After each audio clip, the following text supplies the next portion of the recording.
함께 할 줄 믿고 감사드리며 예수님의 이름으로 기도드립니다. 아멘.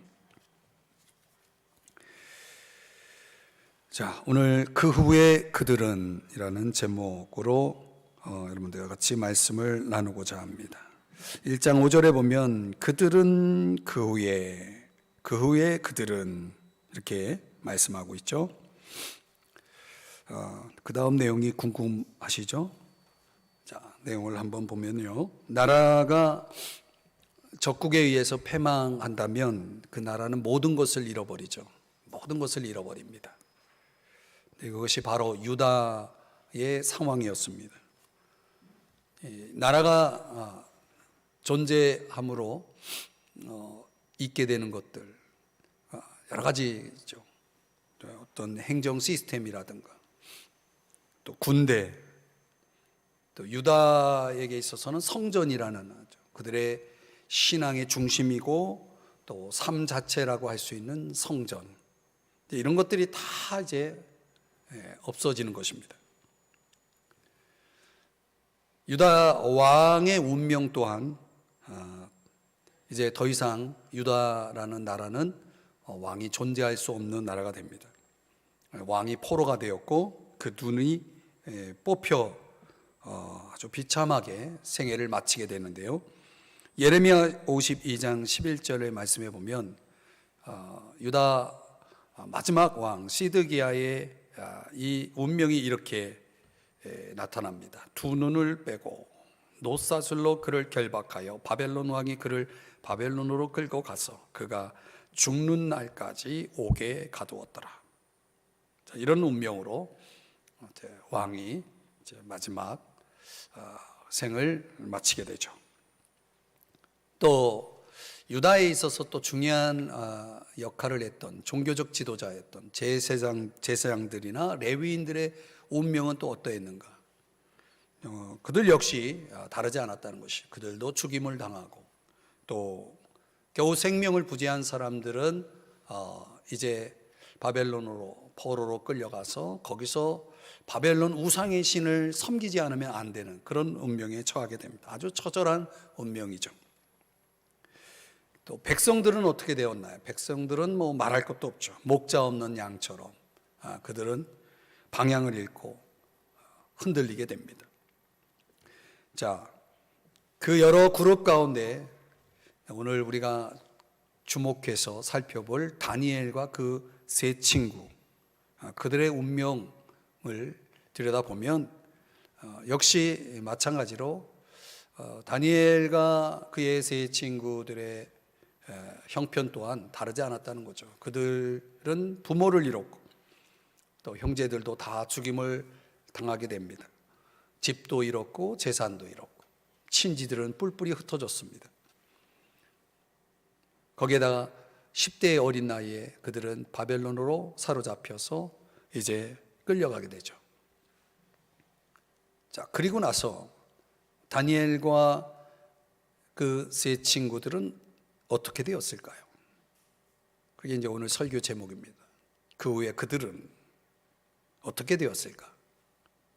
이제 바벨론 왕의 특명이 오늘 본문 3절 4절에 나오는데요. 자, 바벨론으로 끌려가게 된 다니엘과 그의 세 친구들이 당하게 되는 그 사건 가운데 첫 번째 이 사건이 오늘 성경에 기록되어 있습니다. 한번 3절 보시겠습니다. 왕이 환관장 아스브나스에게 말하여 이스라엘 자손 중에서 왕족과 귀족 및 몇 사람, 4절, 곧 흠이 없고 용모가 아름다우며 모든 지혜를 통찰하며 지식에 통달하며 학문에 익숙하여 왕궁에 설 만한 소년을 데려오게 하였고. 자, 좀 여러 가지 내용이 소개되고 있는데 왕이 내시의 그 우두머리 환관장 이름이 밝혀지기를 아스브나스라고 하는 이 환관장에게 특명을 내립니다. 그것은 이스라엘 유다인들 중에 포로로 잡혀온 유다인들 중에 특별히 왕족과 귀족 출신의 사람들 가운데 그 가운데 또 추려서 흠이 없고 용모가 아름답고 그리고 지혜를 통찰하며 지식에 통달하며 학문에 익숙한 소년을 데려오게 하라 그랬어요. 그러니까 어린 10대 소년들을 이제 선택하라는 특명을 내리게 됩니다. 왜 이들을 선택하라고 말하냐면 그 4절을 보면은 왕궁에 설 만한, 이게 이제 목적이죠. 왕궁에서 왕을 보좌하는 역할을 맡기기 위해서, 그 일을 부여하기 위해서 특별히 선발되는 기준을 제시한 겁니다. 자, 그래서 그들이 즉 다니엘과 세 친구가 여기에 이제 해당이 돼서 선택이 됩니다. 이제 이 바벨론 왕은 그 선발된 소년들을 대상으로 해서 그들을 회유하고 그들의 마음을 빼앗기 위해서, 그리고 왕의 그 목적을 위한 도구로 삼기 위해서 이제 뭘 하냐면 그들의 마음을 빼앗는 그런 방법을 동원하게 됩니다. 세 가지 방법을 사용하게 되는데요. 그 첫 번째가 뭐냐면 학문과 언어를 사용하는 것입니다. 자, 다니엘서 1장 4절에 우리 자막에 나와 있는 내용만 한번 같이 읽어보겠습니다. 시작. 그들에게 갈대아 사람의 학문과 언어를 가르치게 하였고.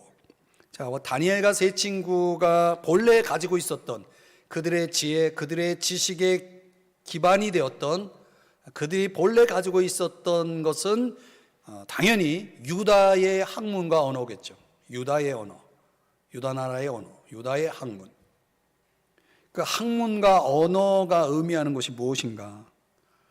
적어도 유다라는 나라가 사용한 언어나, 그리고 그들의 그 학문이라고 할 땐 그 기초가 뭐냐면 하나님입니다. 하나님. 우리가 성경이라는 언어가 유다의 언어잖아요. 그죠? 하나님에 대한, 하나님과의 관계, 하나님 신앙과 연결된 것이 바로 유다의 학문이고 그들의 언어였던 것이죠. 대표적으로 토라, 소위 율법이라고 하는 것이 유다의 언어로, 히브리어로 되어 있지 않습니까? 그들은 그들의 언어로 된 이 토라를 통해서 하나님과의 신앙을 유지하고 하나님과의 관계를 이어가고 있었던 것이죠. 그런데 나라가 없어짐으로 이제 그들의 학문, 그들의 언어라는 것이 위기를 만나게 되는데, 바로 오늘 이 바벨론 왕이 다니엘과 그 세 친구들, 그 새롭게 선발된 그 소년들에게 바벨론의 학문과, 갈대아라고 되어 있죠. 그게 바벨론의 학문과 언어를 가르치게 했다는 거예요. 자, 이미 가지고 있는 그들의 학문과 언어에 갈대아, 바벨론 학문과 언어가 이제 주입이 되는 거죠. 근데 이제 이것이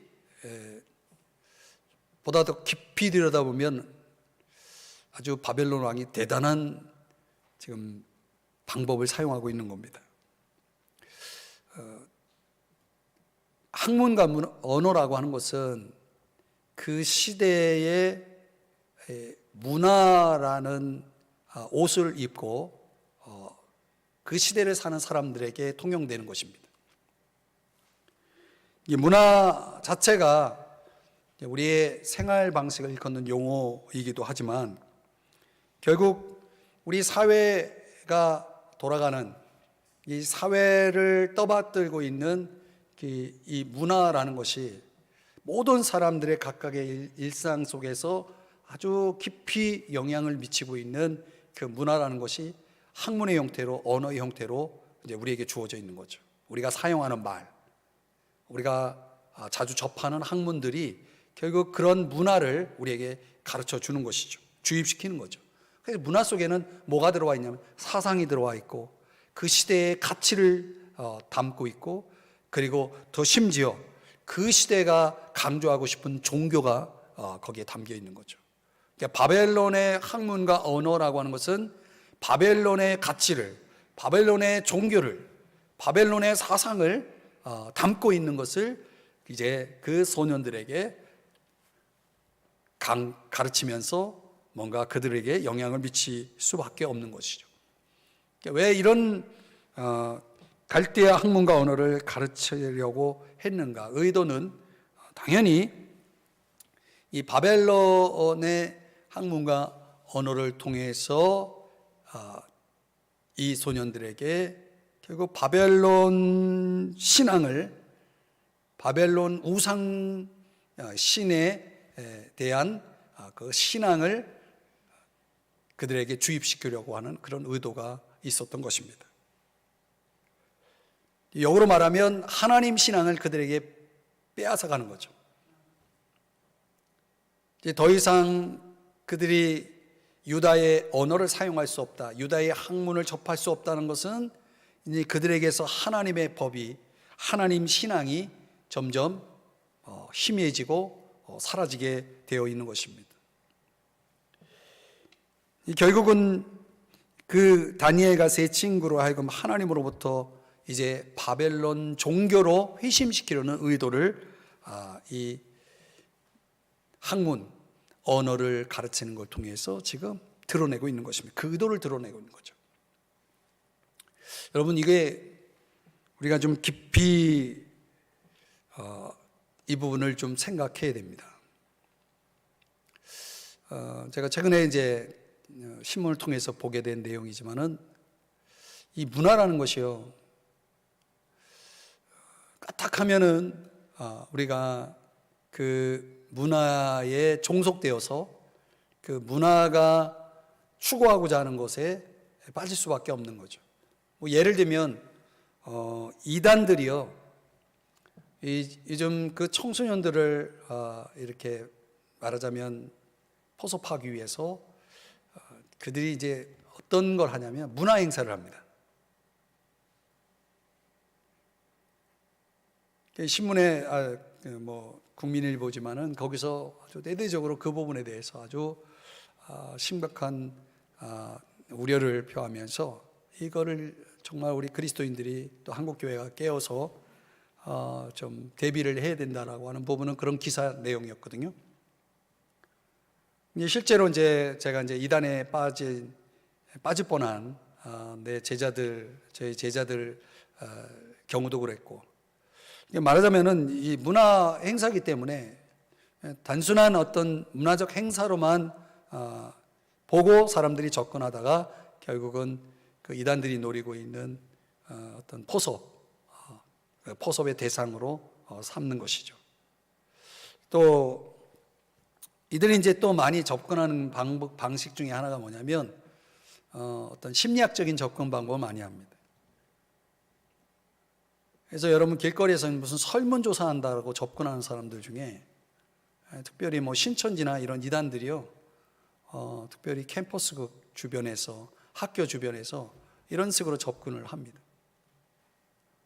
그래서 이렇게 설문조사의 내용을 가지고 접근해서 설문조사하면서 요즘 뭐 청소년들, 청년들 고민 없는 사람 어디 있습니까? 뭐 고민에 대한 어떤 부분들의 흔적이 나타나면 내가 좋은 상담을 무료로 해주겠다라고 하는 형식으로 접근을 해서 어떤 심리학적인, 상담학적인 접근을 통해서 결국은 그들의 리더를 만나게 해서 이제 포섭을 하는 거예요. 이런 방식에 의해서 제가 아는 청년들만 해도 몇 명이 하마터면 저에게 성경을 배우고 그런 걸 분별할 수 없었다면은 아마 넘어가고 말았을 거예요. 그런 일들이 이제 벌어지는 거죠. 이 문화라고 하는 것은 그 문화를 가지고 살아가는 집단 사회가 가지고 있는 가치를 반영하고 기준, 풍습 이런 것들을 다 담고 있는 거거든요. 그런데 더 무서운 것은 더 깊이 들어가 보면 거기에 그들이 이 문화라는 형태 속에 나타나는 성경을 대하는 방식과 하나님에 대한 태도가 나타나는 거죠. 그래서 이 바벨론 학문과 언어의 형태로 다니엘과 세 친구들이 가르침을 받을 때 그런 것들을, 바벨론 문화를 말하자면 그 학문과 언어를 그냥 쉽게 그냥 받아들였다면은 그만 바벨론 종교로 회심하게 되는, 개종하게 되는 그런 불행한 일들이 벌어질 수 있는 부분이었다는 것입니다. 우리가 그래서 필요한 게 뭐냐면 분별입니다. 분별. 한번 따라 하십시다. 분별. 로마서 12장 2절에 보면 좀 내용이 길지만 제가 좀 중간에 생략을 하고 여러분의 자막에 보여드리는 내용만 보시면, 문화에 너무 잘 순응하여 아무 생각 없이 동화되어 버리는 일이 없도록 하십시오. 지금 우리가 살아가고 있는 이 시대의 문화가 있거든요.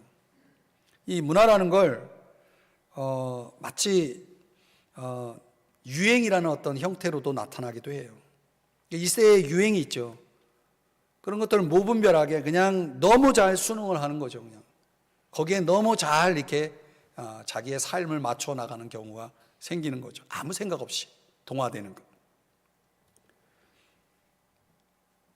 여러분을 둘러싸고 있는 문화는 늘 여러분을 미숙한 수준으로 끌어 낮추려 하지만, 이 문화가 우리 수준을, 우리가 가지고 있는 그런 신앙적인 수준을, 영적인 수준을 끌어 낮추는 그런 영향을 준다는 것입니다. 그런 것들을 어떻게 해야 되냐면 분별해야 된다라고 하는 것을 말씀하는 것입니다.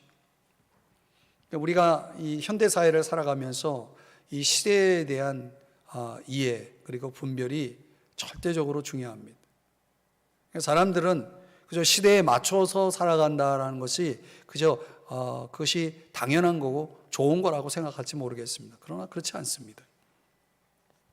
우리 시대가 가지고 있는 그런 정신을 이렇게 지배하는 부류들이 누구냐면 그들이 소위 말하는 철학자들입니다.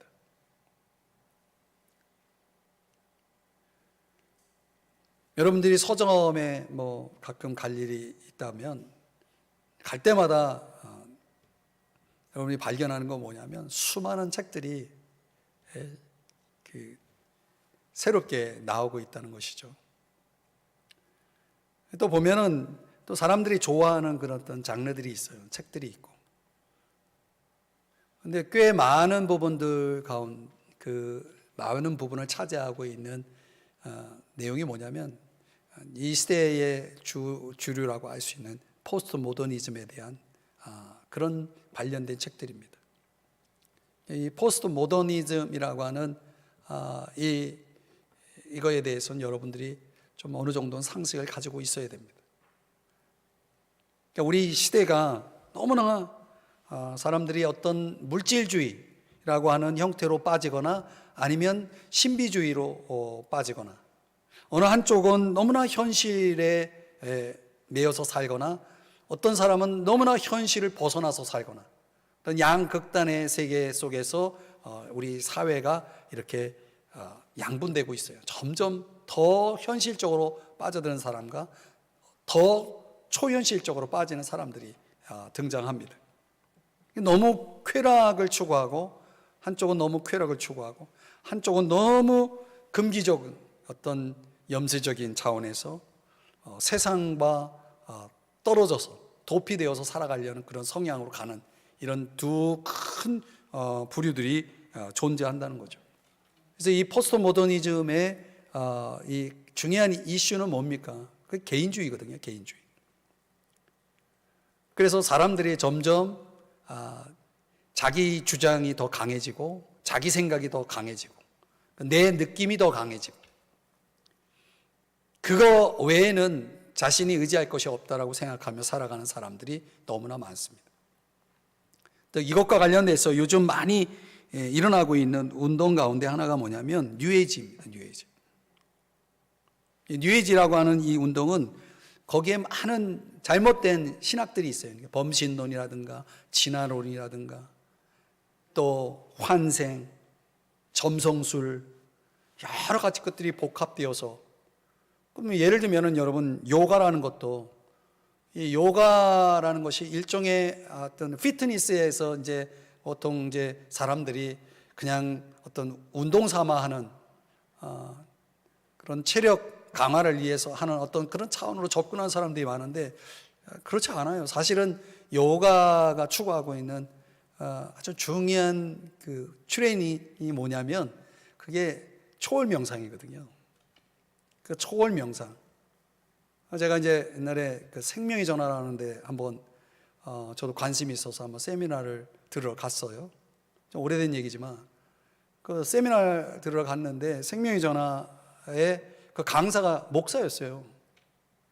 당연히 저는 이제 아주 성경적인 기독교적인 차원에서 좋은 강의가 전달이 될 것으로 생각을 했는데 그 목사가 요가를 가르치는 거예요. 거기서 깜짝 놀랐어요. 명상, 소위 말하는 요가, 명상 이런 것들이 우리가 사람을 살리는 데 도움이 된다는 것 차원에서 이제 생명이 전화하면 이제 극단적인 생각을 갖는 사람들이 전화를 해오면 그들을 이제 상담해 줄 때 그런 초월 명상, 요가를 가르쳐서 사람들의 어떤 정신 세계를 건강하게 만들어 줄 수 있도록 도움을 줘야 된다. 그런 차원으로 강의를 하는 거예요. 그 사람이 목사였어요. 내가 강의를 듣다 나왔어요. 사람들의 생각이요, 이게 정말 옳은지 그른지에 대한 판단을 내리지 않으면요, 당연히 목사니까 올바른 성경적인 그런 가르침을 준다라고 생각할 수 있겠죠. 그 얘기를 다 액면 그대로 받아들이면 그럼 나도 요가를 해야죠. 그런 겁니까?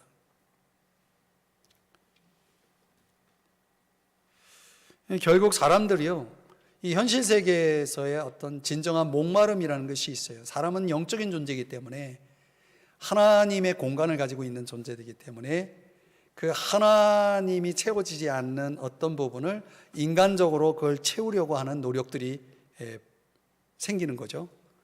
그런 노력들이 발생이 될 때 사람들이 많이 하는 것들이 뭐냐면 신비주의에 빠지는 거예요. 그래서 그런 초월 명상이라는 그런 형태의 요가도 결국 그런 신비주의의 일환이거든요. 여러분, 아덴의 철학자들이 이제 사도행전에 읽어보면 그들이 하나님을 찾아 헤매죠. 그래서 그 하나님을 찾아 헤매는 방법이 뭐냐면 성경 그대로 바울이 이런 표현을 씁니다. 하나님을 더듬어 찾고 있었다 그랬어요. 그래서 하나님을 더듬어 찾고 있다 보니 하나님 명확하게 만나지 못하는 거예요. 그래서 그들은 어떤 신을 숭배합니까? 알지 못하는 신을 숭배하는 거예요. 그런 일들이 현대 사회에 굉장히 많이 벌어지고 있어요. 다양한 예술 문화라는 이름으로 벌어지는 일들이, 그런 일들이 아주 뻔뻔하게 이루어지고 있는 거죠. 그래서 사도행전 17장에 보면 바울이 그런 모든 알지 못한 시대, 복음이 없던 시대, 완성된 계시가 없는 시대, 이런 시대에 그들이 하나님을 더듬어 찾는 것에 대한 부분들을 하나님이 간과하신다, 그냥 눈 감아 주신다, 패스해 주신다 할지 모르지만은 이제는 하면서 이제 복음의 등장과 함께 이제 바울이 강조하는 게 뭐냐면 어디든지 어느 곳이든지, 대한민국도 포함되어 있는 겁니다. 어디든지 사람에게 다 명하사 회개하라 하셨으니 31절 그를 죽은 자 가운데서 다시 살리신 것으로 모든 사람에게 믿을 만한 증거를 주셨음이니라, 이렇게 말씀하고 있어요. 헤맬 필요가 없어요. 더듬어 찾을 필요가 없어요. 하나님을 만날 수 있어요. 우리가 궁극적으로 우리 모든 영혼들이 찾고 있는 그 내면의 깊은 그 공허를 채울 수 있는 유일하신 그 하나님을 만날 수 있는 길이 있다는 거예요. 그게 뭐예요? 회개와 믿음이에요. 예수 그리스도의 십자가 부활을 통해서 그 하나님을 만날 수 있다는 거예요. 하나님을 만나는 사건이야말로 신비 중의 신비예요. 우리 인간의 모든 문제의 공허, 그 중심에 그 빈자리를 채울 수 있는 유일한 해결책이 바로 하나님을 만나는 거거든요. 그래서 여러분, 이 시대 사람들이 찾고 구하는 그 수많은 것들, 이 포스트 모더니즘이 양산에는 수많은 문화의 형태로 벌어지고 있는 그런 알지 못하는 신들, 만들어낸 조작된 알지 못하는 신들에 대해서 더듬어 찾을 필요가 없는 거죠. 그런 거 시도할 필요가 없어요. 굳이 요가를 할 필요 없어요. 굳이 그런 명상, 그런 초월 명상을 찾아서 저를 찾아갈 필요도 없고요. 회개하고 예수 십자가 부활을 믿으면 해결되는 겁니다. 이 복음이 답인 것입니다. 그럼 여러분에게 이 바벨론의 학문과 언어를 가지고 다니엘과 세 친구를 설득하고 그들을 바벨론화 하려고 했던 이 느부갓네살 왕의 이 의도는 이제 실패로 돌아가죠. 그 학문과 언어를 다니엘과 세 친구는 분별했던 것입니다. 그것을 거부할 수 있었던 거죠. 정확하게 말하면 다니엘과 세 친구는 그들의 마음과 정신을 지킬 수가 있었던 거예요. 그러니까 여러분, 우리가 보고 듣는 것들이 얼마나 많은지 몰라요. 그러니까 우리는 그걸 문화라고 생각할지 모르겠습니다. 그러나 여러분에게 간곡히 부탁하고 싶은 것은, 여러분들은 하나님의 백성들입니다. 하나님의 자녀들이죠. 이 시대가 우리에게 가르치고 있는 문화가 있고 사상이 있고 깊이 들어가 보면 신앙이 있어요. 그런 거를 우리는 뭐 해야 되냐면 분별해야 됩니다. 그리고 우리의 시선을 하나님께 제대로 고정시키지 않으면요, 정말 눈 뜨고도 코를 베갈 수가 있는 겁니다. 그런 일들을 겪게 돼 있습니다. 정말 정신을 바짝 차리고 있어야 됩니다.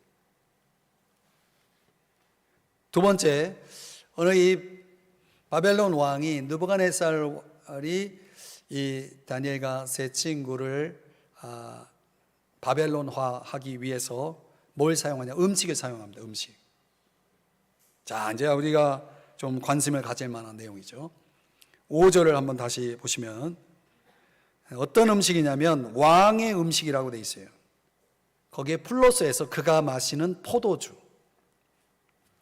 자, 요즘 보니까 포도주가 그렇게 사람들에게 또 인기예요. 우리는 포도주라고 안 하고 뭐라고 그러죠? 와인이라고 그러죠. 여기 와인 좋아하시는 분 있습니까? 여러분, 바벨론 왕이 마신 와인은 얼마나 수준이 있겠어요? 퀄리티가. 다니엘과 세 친구의 마음을 빼앗기 위해서 왕이 마시는 음식이 제공되었다는 거예요. 그런데 여러분, 유다 백성들은 이 토라, 하나님의 율법에 의해서 먹어야 될 것과 먹지 말아야 될 것을 구별하는 백성이었다는 거예요. 레위기 11장에 보면은 벌써 보여주네요. 설명하고 보여줘야 되는데. 먹을 수 있는 음식과 먹지 말아야 될 음식에 대해서 쭉 언급을 하죠. 그러니까 우리가 이 현대에 살아가는 사람들에게는 뭐 예를 들어서 우리가 그 음식 규례법에 의하면 돼지고기도 먹지 말아야 되거든요. 우리 지금 돼지고기 얼마나 잘 먹습니까? 그저께도 제가 먹었는데.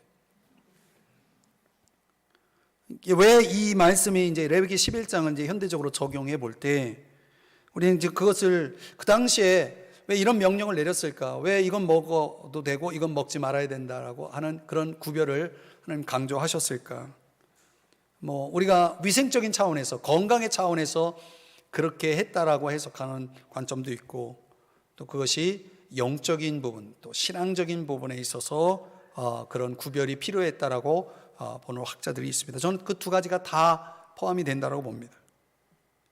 음식이라는 것은 사람들의 많은 걸 결정하게 만듭니다. 건강한 음식을 먹으면 몸은 어떻게 됩니까? 당연히 건강해지죠. 몸만 건강합니까? 몸이 건강하면 마음도 건강해지는 거죠. 우리의 몸과 마음의 건강을 해야 하는 게 뭡니까? 음식이에요. 그게 음식이라고요. 이제 보여주세요. 레위기 11장 44절. 나는 여호와 너희의 하나님이라. 내가 거룩하니 너희도 몸을 구별하여 거룩하게 하고. 여러분, 거룩함이라는 게 정신세계에만 필요한 것이 아니라 우리 영적인 우리의 마음의 차원에만 필요한 것이 아니라 이 거룩이라는 것이 몸에도 해당된다는 거예요. 몸도 거룩해야 된다는 거예요. 몸을 거룩하게 하는 방법은 구별하는 방법이에요. 어떻게 구별하느냐? 먹을 것과 먹지 말아야 될 것을 분별함으로 우리가 구별하는 것입니다. 이 법이 다니엘과 세 친구를 살립니다. 우리가 이제 다음 주에 또 살펴보겠지만은 오늘 본문 속에서는 우리가 한번 이런 관점을 생각해 보면 왕의 음식이 그리고 왕이 마시는 포도주가 제공이 됐다라고 하는 것은 거의 왕자들, 왕의 자녀들에게 제공될 만큼의 그런 특별한 대우를 받았다는 얘기거든요. 만약에 여러분에게 어떤 사람이 특별한 대우를 여러분의 신분을 격상시켜서 마치 왕의 자녀들처럼 왕이 여러분에게 그런 어떤 무엇을 제공해 준다 그러면 여러분 굉장히 우쭐해질 거예요. 기분이 좋을 거예요. 그죠? 뭘로 우리가 판단할 수 있냐면 굉장히 호화로운 생활을 제공했다는 얘기예요. 여러분, 내 삶이 정말 호화로운 생활 속에 들어가면 어떤 일이 벌어지냐면 그 호화로운 삶에 취해서 중요한 걸 잃어버린다는 거예요. 그게 뭐예요? 하나님을 잊어버린다는 거죠. 이 땅의 모든 부요함이, 우리 대한민국의 이 부요함이 한국교회의 하나님 신앙을 얼마나 많이 빼앗아 가고 있습니까?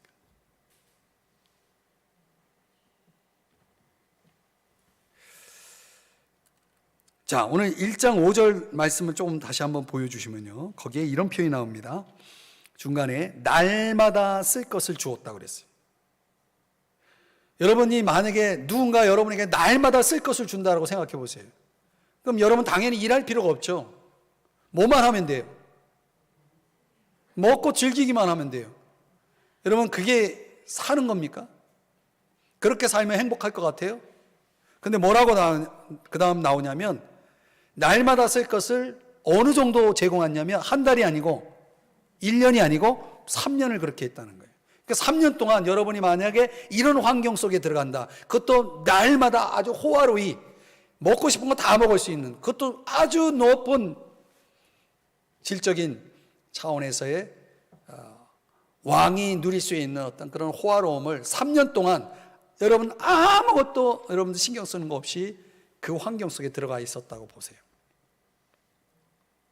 행복할 것 같죠? 한번 해봐요. 근데 그 다음 중요한 단어가 하나 나옵니다. 기르게 하였으니. 이 기른다는 게 어떤 대상에게 사용되는 단어인지 아세요? 여러분, 뭘 기른다고 그래요? 동물을 기르듯이. 여러분, 이 훈련사들이 동물을 훈련시킬 때 사용하는 게 뭔지 아세요? 음식이에요. 먹이 가지고 말 안 들으면 먹이 안 줘요. 그래서 훈련사에게 굴복하게 만들죠.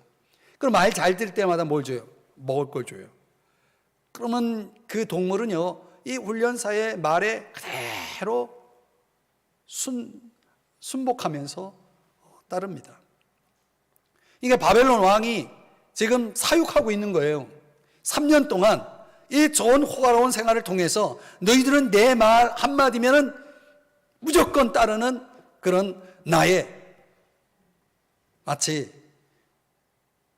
내가 훈련시킨 동물처럼 너희들은 그렇게 살아야 돼 하는 거예요. 그게 써먹으려고 하는 거죠. 문제는 유다 소년들이 이 바벨론 왕이 제공한 이런 환경 속에 들어가 있었다면 그들은 두 가지를 잃어버렸을 거예요. 그들이 왜 지금 바벨론으로 와 있는지를 잊어버렸을 거예요. 그들이 왜 지금 바벨론으로 와 있습니까? 포로로 와 있거든요. 왜요? 하나님과의 관계에 문제가 생겼거든요. 죄 때문에 하나님의 징계로, 하나님의 심판으로 그들이 지금 이런 고통을 겪고 있는데, 고통이 아니라 죄가 고통을 주는 게 아니라 죄가 쾌락을 주고 호화로움을 주었다. 그럼 얼마나 마음껏 죄를 짓겠어요.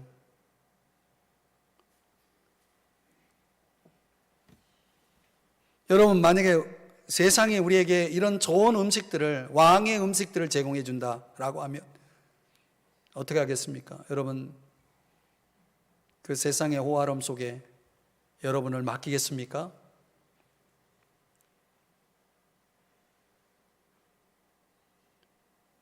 지금 우리 사회에 그런 일들이 벌어지고 있는 거죠.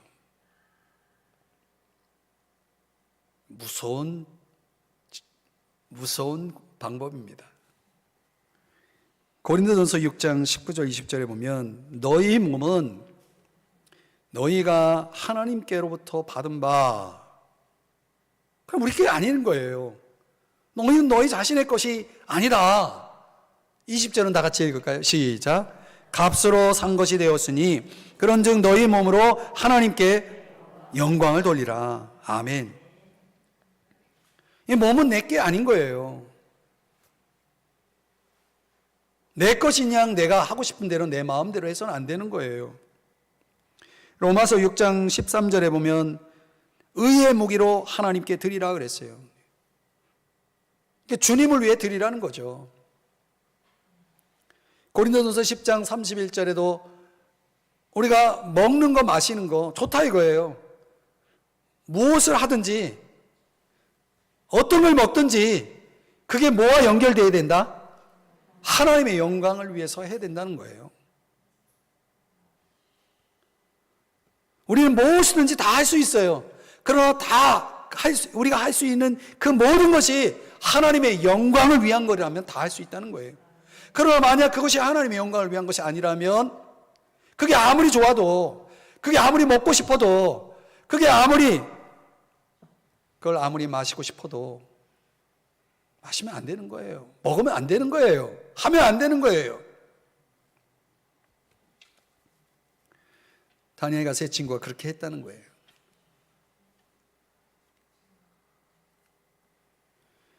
바벨론 왕이 다니엘과 세 친구를 또 바벨론화하기 위해서 한 일이 뭐냐면 계명시킨 겁니다. 계명. 이름을 바꾼 거죠. 자, 1장 6절. 그들 가운데는 유다 자손 곧 다니엘과 하나냐와 미사엘과 아사랴가 있었더니. 여러분 세 친구의 이름을 기억하세요. 하나냐? 두 개냐? 제가 그렇게 외웠어요. 하나냐? 그 다음에 미사엘. 미사일을 기억하세요. 미사일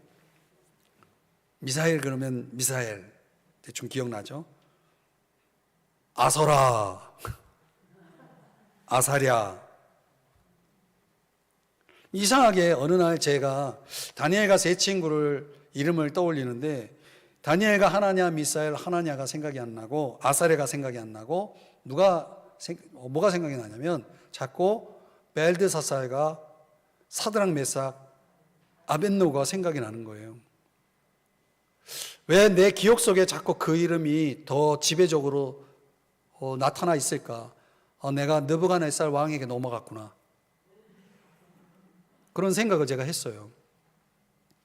그래서 제가 성경을 집요하게 내 이 이름을 다니엘과 그리고 세 친구의 이름을 내가 반드시 기억해 내고야 말리라. 다시는 내 입에서 벨드사살, 사드락 메삭 아벳느고라는 이름이 튀어나오지 않도록 해야 되겠다. 그래서 다니엘은 우리가 많이 벨드사살보다는 많이 기억하고 있지만은 이 세 친구 이름을 자꾸 바벨론 이름으로 자꾸 기억하고 있는 거 아주 기분 나빠요. 여러분 유대인들에게 있어서 이름이 얼마나 중요합니까? 개인적으로는 그들의 인격을 드러내는 것이고 또 가정적으로는 그들의 가문을 드러내는 것이거든요. 여러분 나오미, 룻기에 나오는 나오미라는 여인, 그 이름 나오미가 무슨 뜻입니까?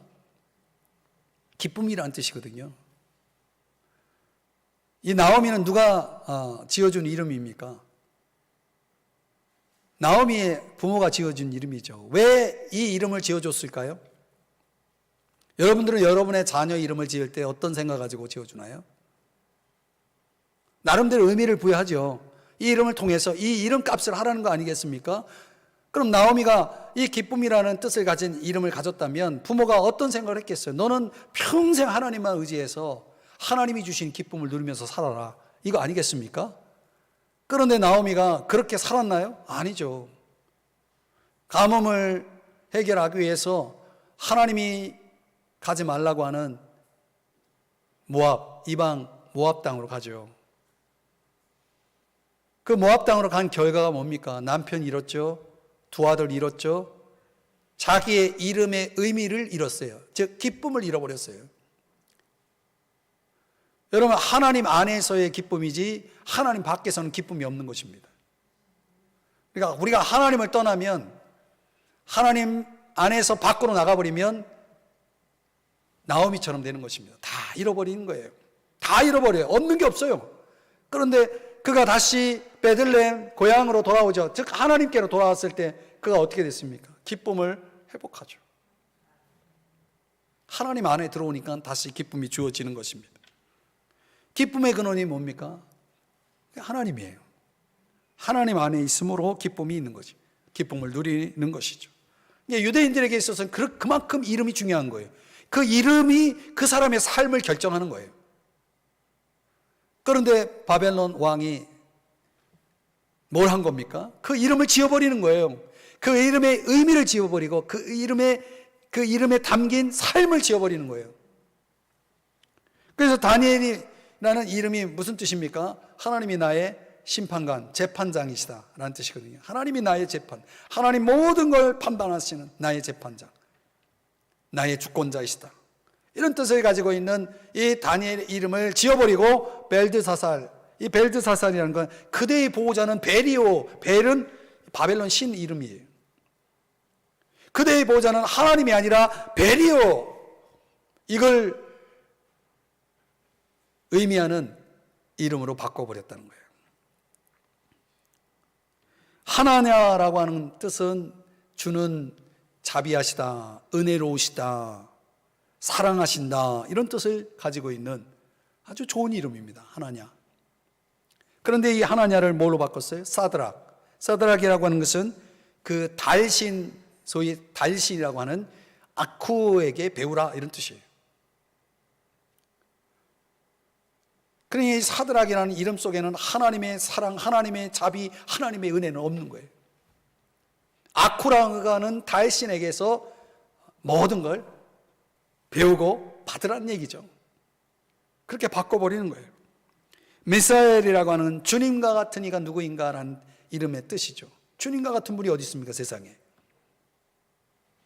그런데 메삭이라고 하는 이름으로 바꿨어요. 이 메삭은 뭐냐면 욕망의 신과 같은 이가 누구니까. 하나님이 욕망의 신으로 대체되는 거죠. 실제로 미사엘이라고 하는 인생을 살아야 될 사람들이 메삭의 인생을 살아가는 거예요. 욕망을 신으로 삼아 살아가는 이들이 얼마나 많습니까, 우리 시대에. 아사리아라는 뜻은 주는 나의 도움이시라는 뜻이죠. 그런데 느고의 종 아벤느고라고 하는 이름으로 계명을 시킵니다. 여러분, 이렇게 이름이 바뀜으로 인해서 벌어지는 일은 뭐냐? 그러니까 내가 나의 이름을 통해서 내가 가지고 있는 어떤 정체성, 자기 이해, 그리고 내가 추구해야 될 어떤 삶의 어떤 방식과 더 나아가면 나의 어떤 인생의 비전, 사명, 이런 모든 것들이 다 그 이름의 의미 속에, 이름 속에 들어있는 것인데 그걸 다 잃어버리는 거예요. 여러분, 마가복음 5장에 예수님께서 한 치유의 사역을 한 사건이 소개되는데 그게 이제 군대 귀신 들린 자를 치료하잖아요. 예수님께서 치료하시면서 그 귀신 들린 자를 향해서 묻습니다. 내 이름이 무엇이냐 묻습니다. 이름이 무엇이냐가 중요한 거예요. 그때 그 사람이 뭐라고 말합니까? 내 이름은 군대입니다. 여러분, 자식 이름을 군대라고 하는 이름으로 지어줬겠어요?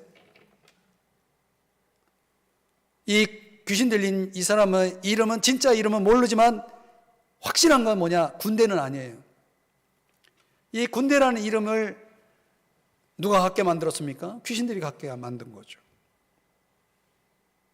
그러니까 자신의 본래의 그 자아를, 자기 정체성을 완전히 잃어버린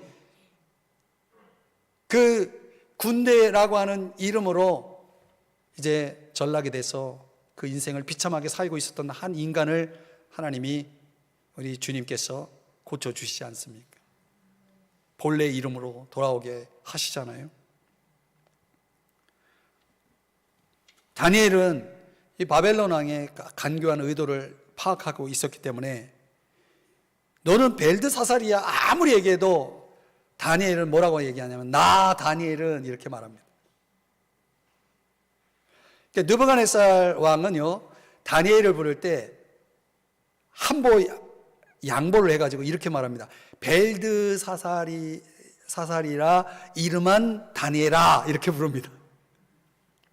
하도 다니엘이 고집하니까, 다니엘만 그 이름만 고집하니까, 다니엘은 그래도 나 다니엘은, 이 표현이 8장 1절에도 나오고 8장 15절에도 나오고 9장 2절에도 나오고 여러 곳에서 나옵니다. 다니엘은 한 번도 자신의 정체성이나 신앙을 잃어버린 적이 없습니다. 계속 나는 다니엘이라는 그 이름의 정체성대로 그는 살았던 것이죠.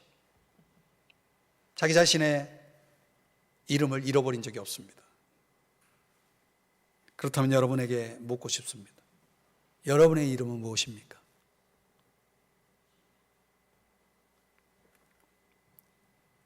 이철이?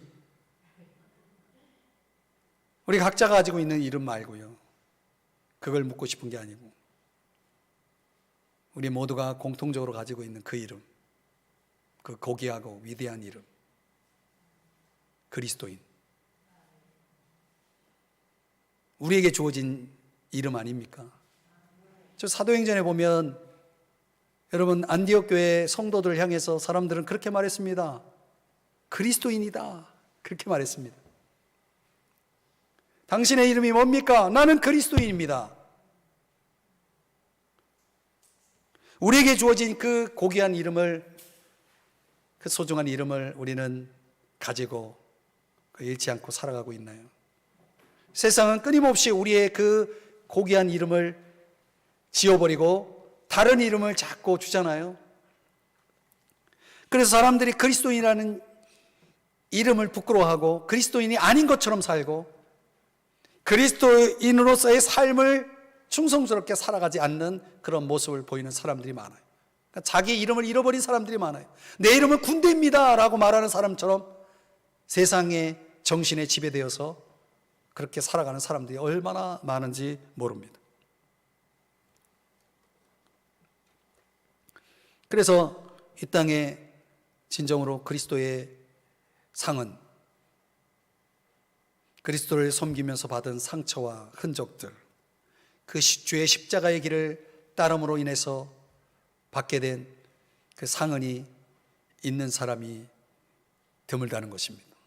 드물다는 것이죠.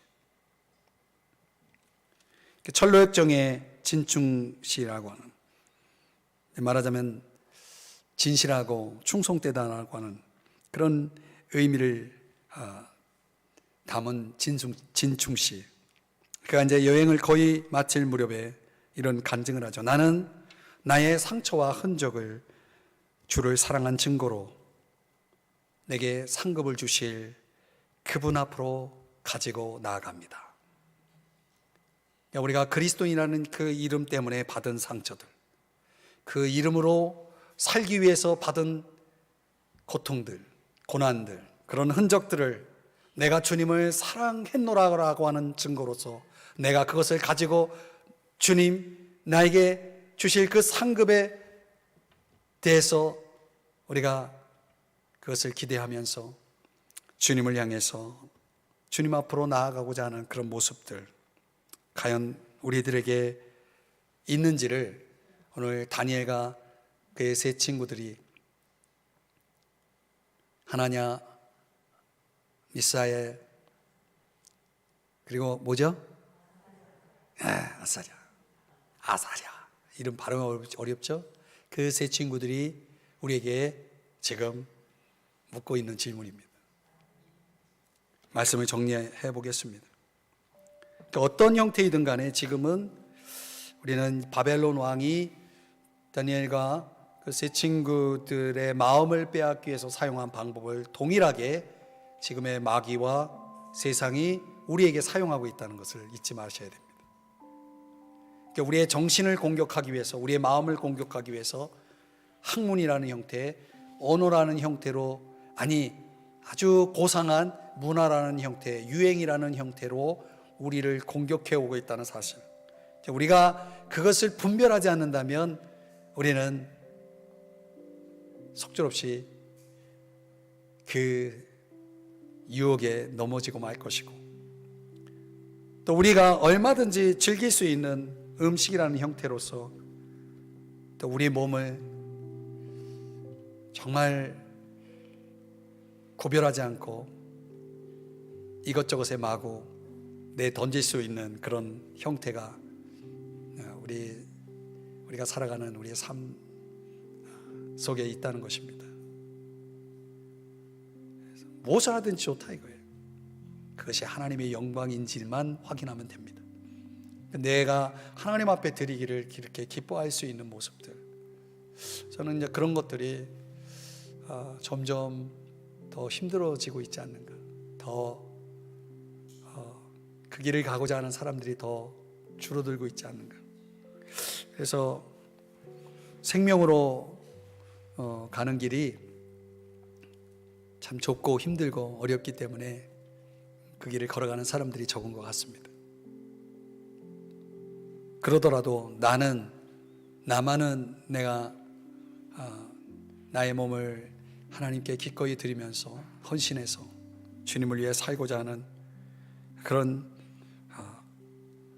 자세를 가지고 살아가야 되겠습니다. 지금도 우리의 이름을 바꾸려고 하는, 우리 이름을 지우려고 하는, 아니 우리 이름을 부끄럽게 만들려고 하는 그런 일들이 벌어지고 있습니다.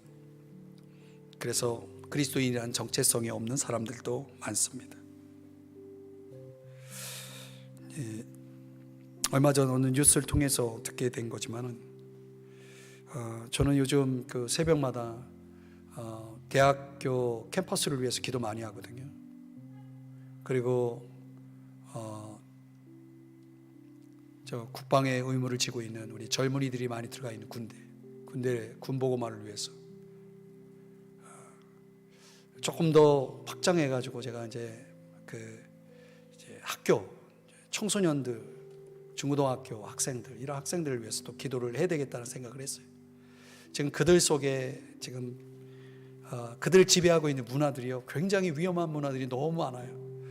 정말 이거는 가지 말아야 될 그런 그 위험한 정말 죽음의 길을 그들이 분별하지 못하고 걸어가고 있는 모습들을 보면서 그들을 위해서 기도해야 되겠다.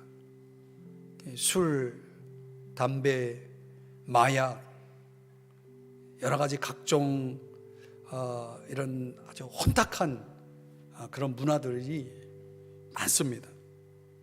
그래서 그리스도인들이 거기서 버텨내질 못하고 그냥 그들의 문화에 동화되어 가지고 그들처럼 똑같이 하고 있는 모습들이 지금 막 일어나고 있거든요. 그런 뉴스들 안 보시나요? 보셔야 됩니다. 왜냐하면 그들이 한국교회의 미래거든요. 그들을 살려내야 되거든요. 여러분, 요즘 교회에 젊은이들이 있습니까? 청년들이 나옵니까? 청소년들이 하나님을 뜨겁게 예배하는 모습 보셨습니까? 큰일 났어요. 큰일 났어요. 바벨론이 지금 승리하고 있는 겁니다. 느부갓네살이 사용한 방법이 통하고 있는 것입니다. 어떻게 하겠습니까? 포기하고 말겠습니까? 절대 포기하면 안 됩니다. 기도로 싸워야 됩니다. 기도로 싸우고 한국교회가 그 역할을 해야 돼요. 교회학교가 살아나야 됩니다. 교회학교에 사역자들이 일어나야 됩니다. 이 사역자들도 정신 못 차리는 사역자들 많습니다. 신학교 같지 않습니다.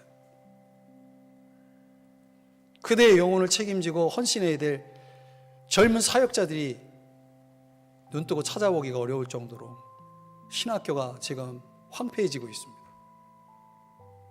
어떻게 하겠습니까?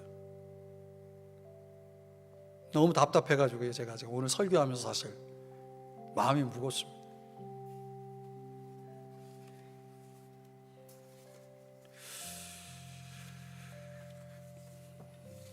그래도 하나님이 살아계시기 때문에 그래도 저는 하나님을 믿습니다.